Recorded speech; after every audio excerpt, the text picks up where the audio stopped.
La présentation du 4e rapport au Parlement de l'Observatoire de la formation des prix et des marges des produits alimentaires a eu lieu ce mardi au ministère de l'Agriculture, en présence de Stéphane Le Foll.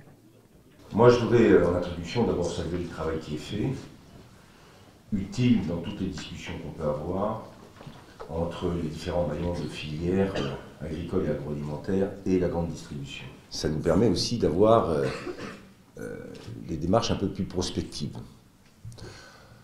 Donc ça, pour moi, c'est très utile. Comment on peut éviter que la production agricole soit le maillon qui supporte le plus ce qui a été évoqué sur cette stabilité des prix au niveau de l'alimentation, avec une volatilité des prix ou des coûts de production qui est effective.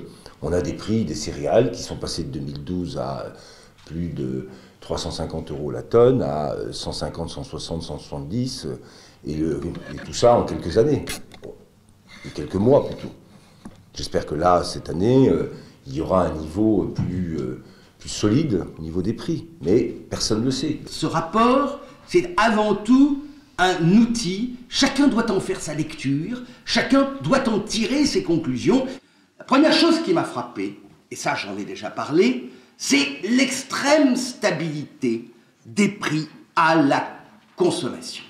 Et ça, il me semble que c'est une des caractéristiques du système français, dans lequel c'est le consommateur in fine qui est celui auquel on doit garantir la stabilité des prix. Et derrière cette stabilité du prix, on est obligé de convenir que tous les maillons se trouvent fragilisés. Premier rang de ces maillons, c'est le maillon de la production agricole. Et c'est vrai que ce qui est frappant, c'est de constater que en ce printemps 2015, il n'y a pas un producteur agricole aujourd'hui qui puisse dire qu'il couvre l'intégralité de ses coûts de production et qui se trouve dans une situation éminemment fragilisée. Alors, j'en ai tiré des conclusions, ou du moins des ouvertures de pistes, à me dire, finalement, il y a un problème français par rapport à une concurrence européenne qui, dans un certain nombre de secteurs, est nettement plus efficiente. Et ceci va probablement dans le sens, alors moi j'ai employé ce terme de rationalisation de la production.